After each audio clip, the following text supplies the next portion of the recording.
job on the panel tonight is very specific. It's to describe the security change at Livermore Lab and explain some of the basic salient facts about this dangerous proposal to transport full plutonium bomb cores from Los Alamos Lab in New Mexico to Livermore Lab for what they call shake and bake testing, and then to put the bomb cores back on the road again to New Mexico.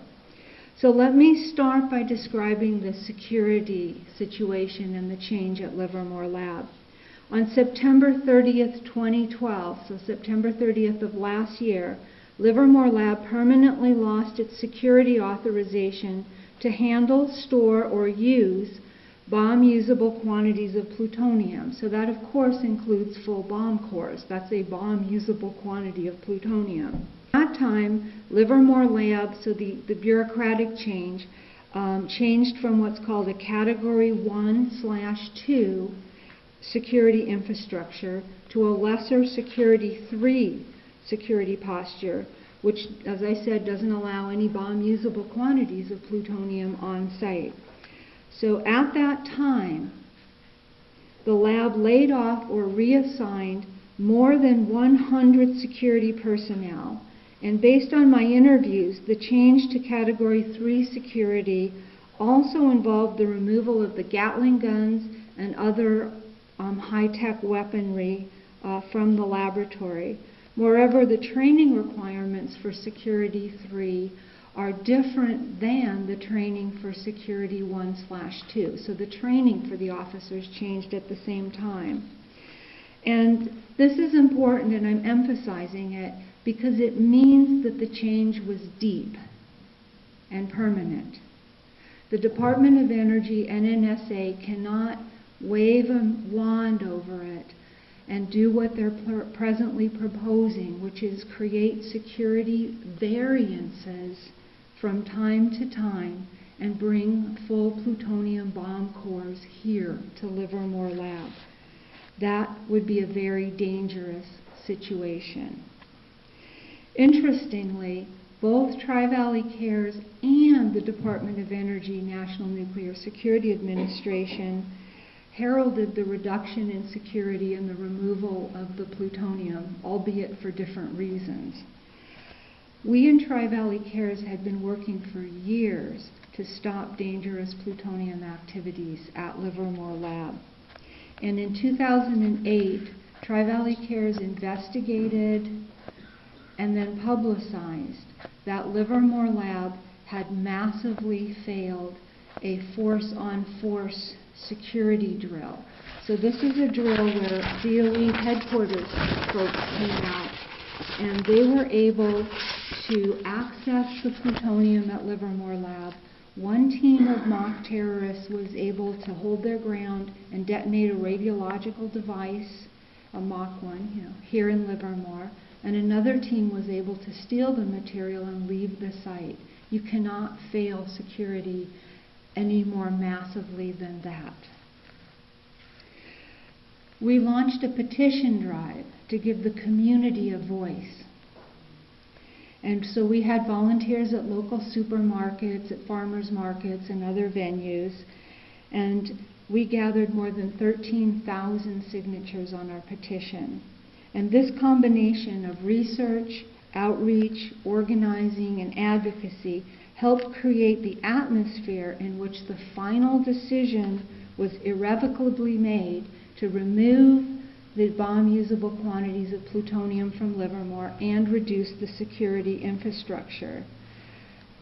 So this success in getting the plutonium out of Livermore and getting the security infrastructure lowered is part of our inspiration for now, 4 years later, 5 years later, launching a new petition drive on the, well, as it says, to prevent the transport of plutonium bomb cores back and forth between Los Alamos, New Mexico, and Livermore, California. So we have copies of this petition in English and Spanish on the table and on our website.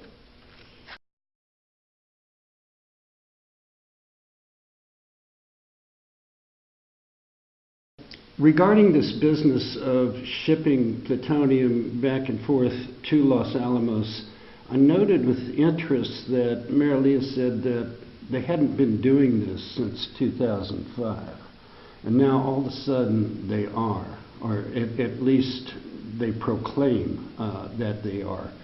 And the situation is currently conflicted, and I'm going to intentionally, right now, for the sake of discussion, adopt the rosy glasses view. But Mary Leah, you were telling me and others that basically this forum prompted a reporter from the San Francisco Chronicle to call NNSA, the National... Yes, who did not want to be mentioned by name. I didn't mention names. Okay, good thing. It was a reporter from somewhere that called the National Nuclear Security Administration, but reportedly the reporter said that NNSA said, "Oh no, we're not shipping pits to Livermore." So perhaps one thing we should do right here, right now, as we do our strategizing, is simply declare victory and note this and make sure it gets recorded, and we've already won. And towards that end, I really want to stress that sometimes in this business we are handed relatively easy victories, and I just sense that this is one. And one that can actually have profound implications, both nationally and even internationally. And of course, you know, just to be explicit, so there's no confusion, what I mean is stopping these shipments of plutonium back and forth from Los Alamos to Livermore. And I want to suggest, again, that this has potentially profound implications. I think the real purpose of these shipments to Livermore is to keep this laboratory in the nuclear weapons game. And I actually, as a token member of the male gender, I like this phrase plutonium envy, and I think it, you know, I think it's a serious matter. These lab boys here at Livermore, they're going to start getting an advanced case of plutonium envy here, and they lose their credibility in this nuclear weapons game if they don't have their plutonium. Now I want to check with the timekeeper. She just held up 5 minutes, and that means that I just took 5 minutes and have 10 more to go, right? Five to go. Okay. So anyway, to repeat myself and to underline what I regard the reason why this is so very, very important. You know, I like to make fun of the Department of Energy, which is not hard to do, and I'm a believer in take your fun where you find it. But sometimes it's never clear to me what may be malicious intent or sheer incompetence on their part. And so we have this conflict where just 2 weeks ago, Mary Leah and I personally heard the head of nuclear weapons programs within the Department of Energy. We discussed these plutonium shipments. So, you know, this is clearly being planned at the highest levels. Whereas, on the other hand, we have this, what I assume is a local NNSA official saying they're not happening.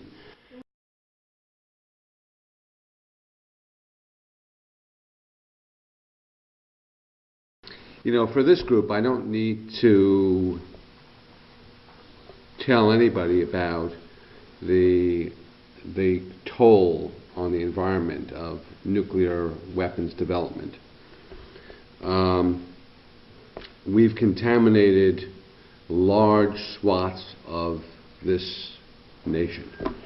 And I want to take this opportunity because I'm talking about cleanup, but I want to take this opportunity to focus a little bit on the potential pit transfer. you know, that in each new experiment and test, in the transfer of radioactive materials across the highways, comes with an environmental cost that's hard to predict, but it's ever present, and it's real. And when I first heard about this, are they going to do some environmental impact statements? And I don't even know if they're going to do that. So that's a. Yeah. So the research and design of nuclear weapons components at Livermore and its satellite site, Site 300, have contaminated the air, the drinking water, the soil, with a soup of chemical and radioactive contaminants. These two sites are not the worst in the nuclear legacy. Yet, both sites are on the national priorities list, which is otherwise known as a Superfund.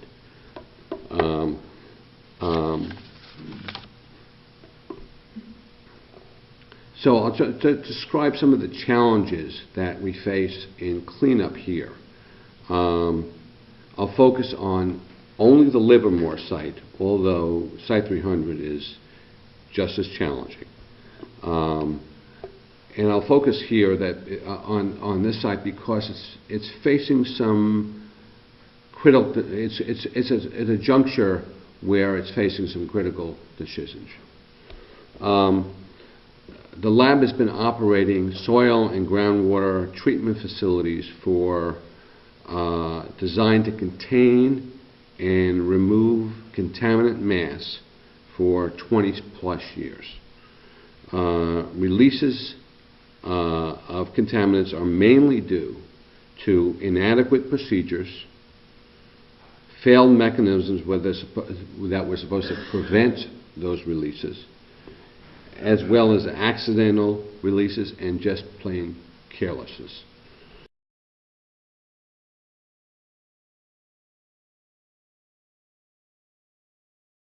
So I'm going to talk to you guys a little bit about the National Environmental Policy Act, an act that's really crucial to democracy and really important to the way our country works. However, not very many people really know about it.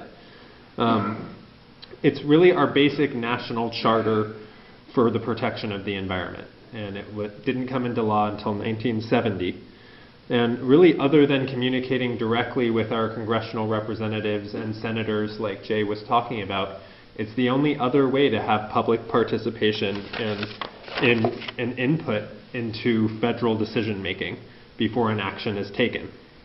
NEPA's enactment was a recognition on behalf of the legislature that early input into agency planning is essential to public participation in democracy.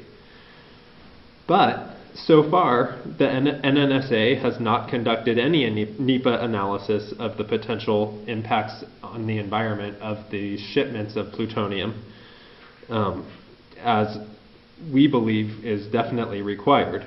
And we did recently receive a response to a letter that Tri-Valley Care sent, and we had 46 co-signers, groups from around the country, asking the NNSA many questions, one of which was, are you going to perform a NEPA analysis of this plan? And in their response, the one thing that they did respond to was that question, and they said they planned on performing a NEPA review.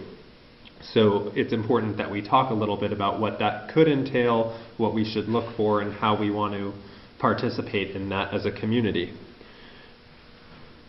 So the best analysis you can get from the National Environmental Policy Act, the most thorough, in-depth review, is called an environmental impact statement. And it's required when there's a major federal action with the potential to have a significant impact on the human environment. So due to the obvious potential in this proposal to have an impact on the environment, a significant impact in the case of an accident or malicious incident, the agency should be preparing a full environmental impact statement that analyzes the proposal. However, there are more cursory NEPA review options the agency could opt for, and if they believe that there isn't going to be a significant impact. One is called an environmental assessment, which is a document that analyzes the potential, but in a brief statement, and it's supposed to decide whether or not a full environmental impact statement is necessary. If they decide it is, then they could also go forward and then do an environmental impact statement after the environmental assessment.